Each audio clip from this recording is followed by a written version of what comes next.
Hello friend, this is me Roshan Kumar Khan. Welcome back to Statistical Method class. In this class today we are going to discuss steps involved in testing of hypothesis.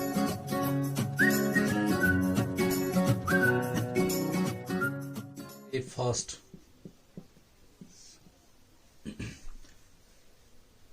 setting of hypotheses.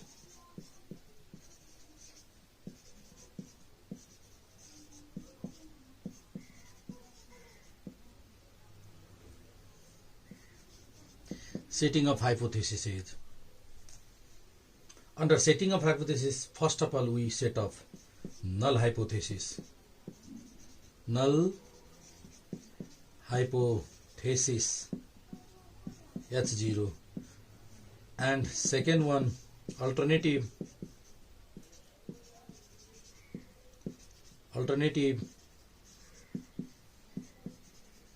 hypothesis.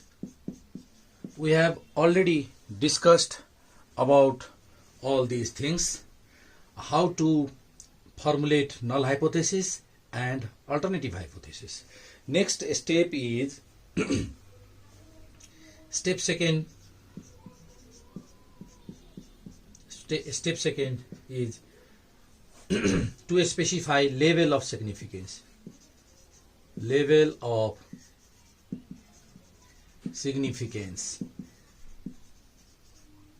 Alpha. Generally, alpha has specified in hypothesis problem. Usually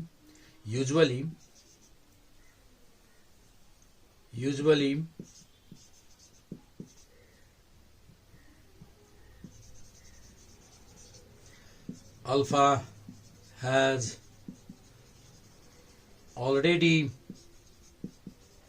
specified for a hypothesis problems.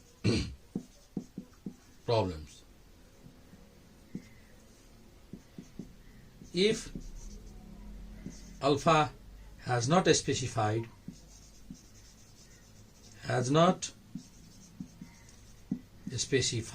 alpha means level of significance, alpha has not specified,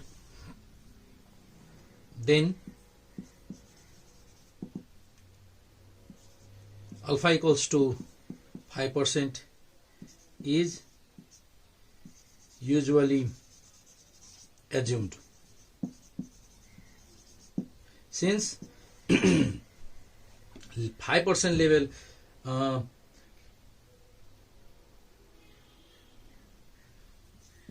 since the most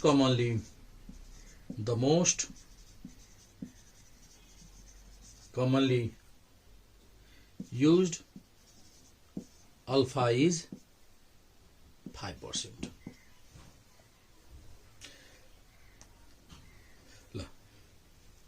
Let us repeat it. First step of steps involved in hypothesis testing is to setting of hypotheses. We have already known about the hypothesis. There are two types of hypothesis formulated in a hypothesis problem. One is null hypothesis and another is alternative hypothesis that have been already studied, how to formulate null as well as alternative hypothesis. Second step is to specify level of significance, alpha. Usually alpha has already mentioned or specified for a hypothesis problem, already given. If alpha has not specified for that problem, not specified or given, then we have to assume alpha equals to 5% if not given condition. Because alpha equal is most commonly used alpha in testing of hypothesis problem is 5%.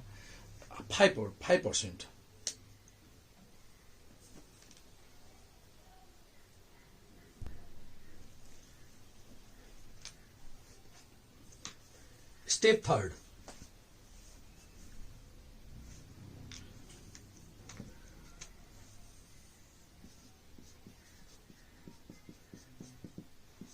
In third step,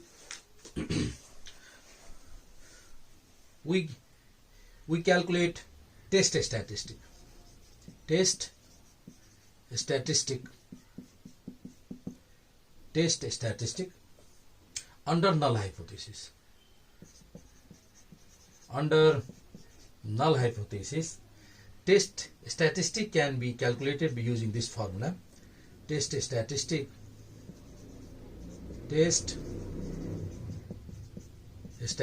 equals to sample statistic minus this corresponding parameter, population parameter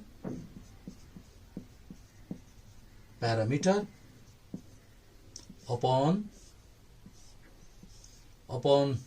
standard error of the sample statistic.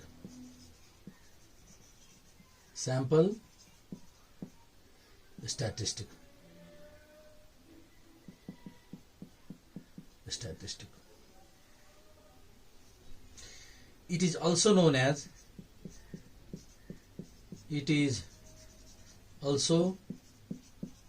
known as calculated value of the test statistic.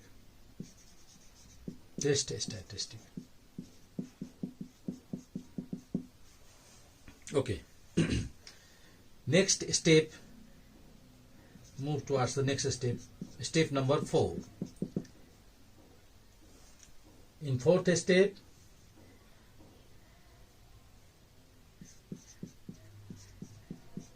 critical value or tabulated value.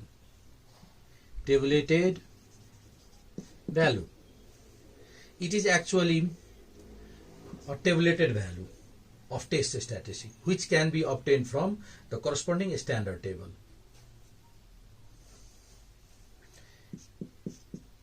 It is a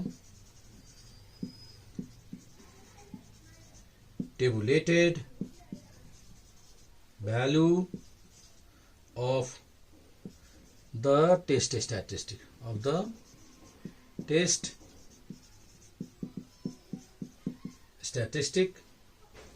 which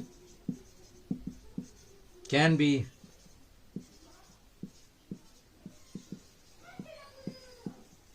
obtained from the corresponding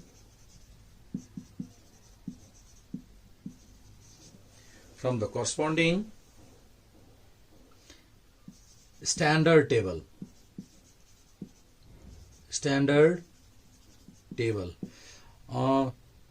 And the value depends on according to given alpha and tails of a test.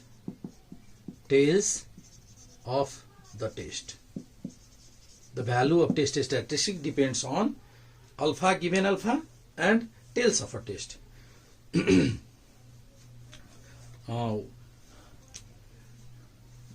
Now I am going to repeat it. In step 4, we will calculate test statistic using this formula. A null hypothesis, under the assumption of null hypothesis. Under the assumption that null hypothesis is true, under this assumption, test statistic has designed sample statistic and its corresponding parameter and its sample standard error is written in denominator. And after calculating this statistic, it is also called calculated value.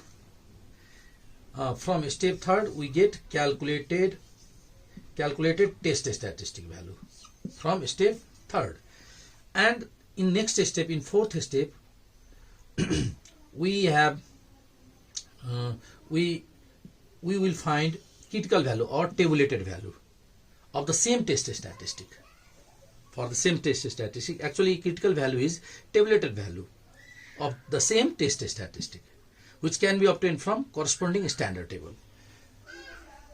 And the value of test statistic, the tabulated value of test statistics may vary from different alpha. For different alpha, different tabulated value can be obtained.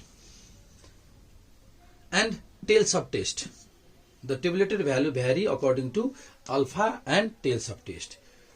For two-tail test, one value. For another one-tail test, the value may vary. अब त फरक alpha र tails of टेस्टको लागि tabulated value फरक हुन्छ। त्यही भएर हरेक मानव स्ट्याटिस्टिकल हाइपोथेसिस टेस्टिङको प्रब्लमको अल्फा 1% को लागि एक थरीको टेबुलेटेड भ्यालु हुन्छ भने 5% अल्फा दिएको छ भने अर्को टेबुलेटेड भ्यालु हुन सक्छ। त्यही भएर हामीले त्यहाँ टेबुलेटेड भ्यालु हेर्नुभन्दा पहिला अल्फा र टेल्स अफ टेस्ट, वन टेलको लागि एक थरीको भ्यालु हुन सक्छ भने टू टेलको लागि अर्कै थरीको भ्यालु आउन सक्छ। त्यही भएर हामीले दुईटा कुरा ध्यान दिनुपर्ने हुन्छ। टेबल युज गर्नुभन्दा बिफोर अल्फा र टेल्स अफ टेस्टको बारेमा बुझ्नुपर्ने हुन्छ।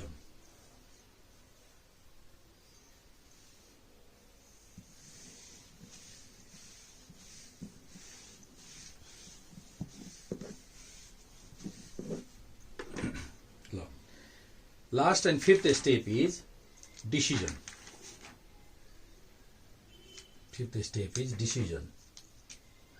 Step fifth, decision.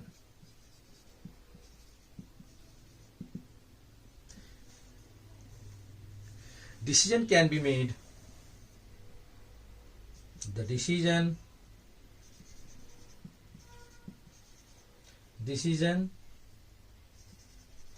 can be made by comparing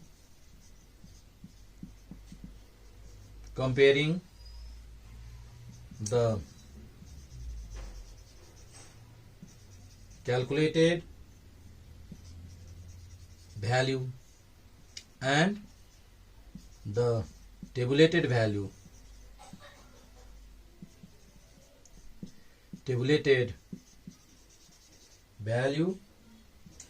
of the test statistic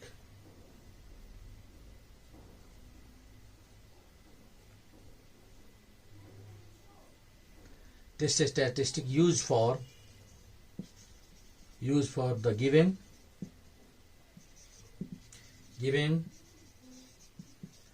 hypothesis problem.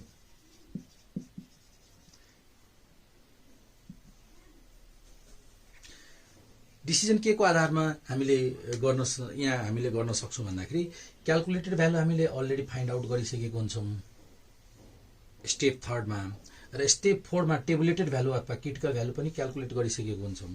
र यो दुईटै भ्यालुको कम्प्यारिजन गरेर एउटा टेस्ट स्ट्याटिस्टिकको क्याल्कुलेटेड भ्यालु, त्यही टेस्ट स्ट्याटिस्टिक जुन हाइपोथेसिस प्रब्लममा युज भएको छ त्यही टेस्ट स्ट्याटिस्टिकको टेबुलेटेड भ्यालु दुईटा भ्यालु आइसकेको हुन्छ र दुईटै भ्यालुलाई कम्प्यारिजन गरेर हामीले डिसिजन गर्छौं है। त्यही भएर दुईटा स्टेप 3 मा क्याल्कुलेटेड भ्यालु, स्टेप 4 मा चाहिँ टेबुलेटेड भ्यालु फाइन्ड आउट गरिसकेको हुन्छौं। अब कसरी चाहिँ डिसिजन गर्ने, त फर्स्ट डिसिजन गर्ने तरिका हेरौं त। If the calculated value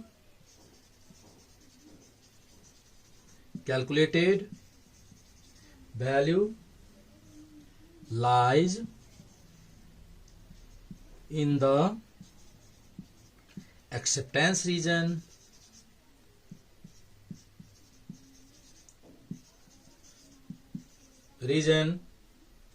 then we accept null hypothesis. अर्थात यदि क्याल्कुलेटेड भ्यालु एक्सेप्टेन्स रिजनमा पर्यो भने हामीले नल हाइपोथेसिसको स्टेटमेन्टलाई भ्यालिड मान्छौं, एक्सेप्ट गर्छौं। जस्तो सपोज गरौं यो स्याम्पलिङ डिस्ट्रिब्युसन हो, टेस्ट स्ट्याटिस्टिकको स्याम्पलिङ डिस्ट्रिब्युसनको फिगर हो। अब यहाँनिर रिजेक्सन रिजन यहाँ छ, यो हो रिजेक्सन रिजन मानौ राइट टेल टेस्टको इक्जाम्पल लिउँ रिजेक्सन रिजन यो के हो त रिजेक्सन रिजन यो चाहिँ एक्सेप्टेन्स रिजन रिजेक्सन रिजनको यो जुन बाउन्ड्री भ्यालु छ यो चाहिँ के भयो त टेबुलेटेड भ्यालु हो यो के हो त tabulated value calculated value acceptance region ए रिजनमा पर्यो मानौ क्याल्कुलेटेड भ्यालु यहाँ छ यो के हो क्याल्कुलेटेड भ्यालु टेबुलेटेड यो रिजेक्सन रिजनमा परेन क्याल्कुलेटेड भ्यालु कहाँ पर्यो त एक्सेप्टेन्स रिजनमा पर्यो भने यस्तो अवस्थामा हामीले के गर्छौं H0 इज एक्सेप्टेड नल हाइपोथेसिसको स्टेटमेन्ट भ्यालिड हुन्छ ट्रू हुन्छ भ्यालिड हुन्छ अर्थात् यो स्ट्याटिस्टिकल हाइपोथेसिस प्रब्लमले के डिसिजन गर्छ भन्दाखेरि नल हाइपोथेसिसमा जे स्टेटमेन्ट छ त्यो चाहिँ भ्यालिड हुन्छ भनेर यसले प्रमाणित गर्छ स्ट्याटिस्टिकली भेरिफाई हुन्छ इन अदर अर्को तरिकाले पनि यही कुरालाई यसरी पनि भन्न सक्छौं इन अदर वर्ड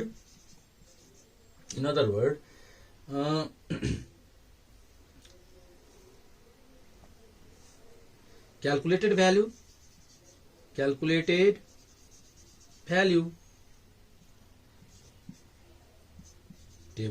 value अब हेरौं त क्याल्कुलेटेड भ्यालु भन्दा टेबुलेटेड भ्यालु बढी छ राइट पट्टि छ नि बढी भइदियो भने then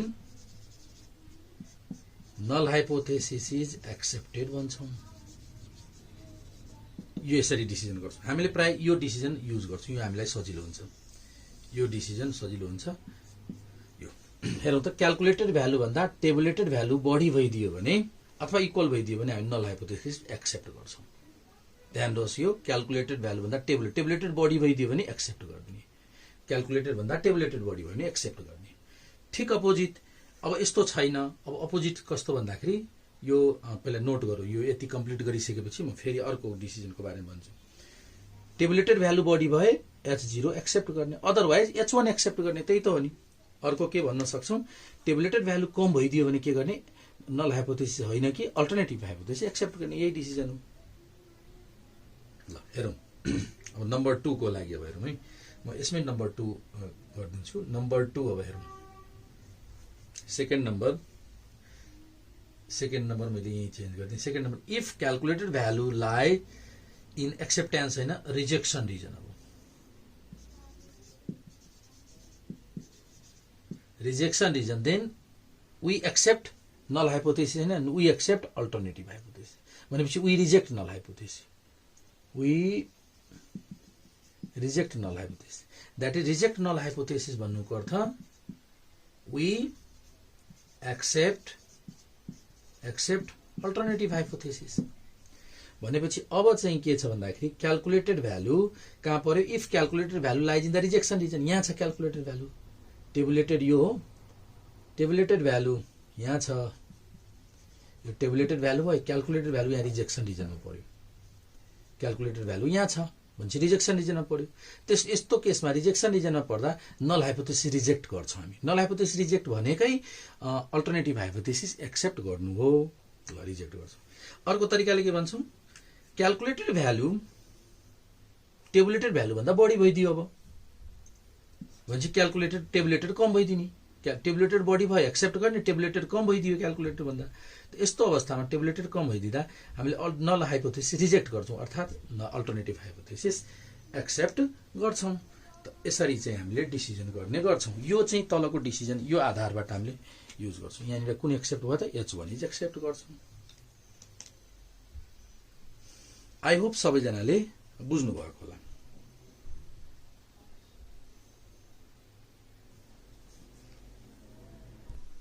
Okay, now let us revise these 5 steps involving testing of hypothesis by drawing flow chart. Okay, let us draw flow chart. Flow chart for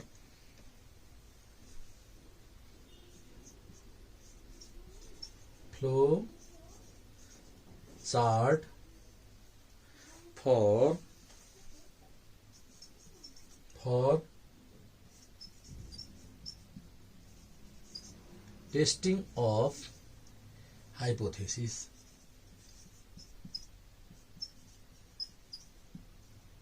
Okay, flow chart of testing of hypothesis. First of all, we have to setting of null hypothesis and alternative hypothesis in first step. After that, we are going to select or choose alpha, level of significance. Selecting, choose alpha. Alpha means level of significance. After, in second step, in third step,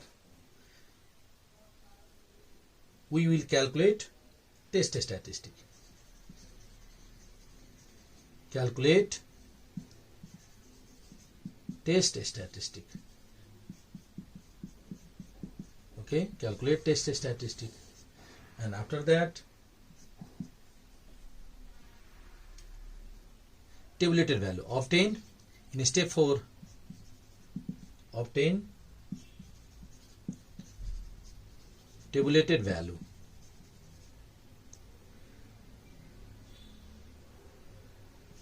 from given table, statistical table बाट. Okay, then decision.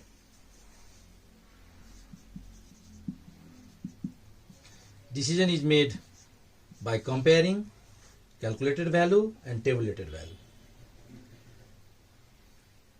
Here, calculated value,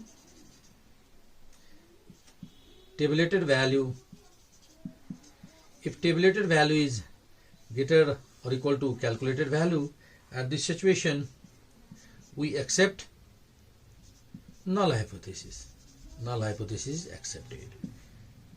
Here, if calculated value is greater than tabulated value, at this situation, H1 is accepted. Hence, it seems that step first, step second, step third, step 4 and step 5. That means testing of hypothesis consists of 5 steps altogether. And in 5 steps, we can decide whether null hypothesis is accepted or alternative hypothesis is accepted. I hope everybody understood how to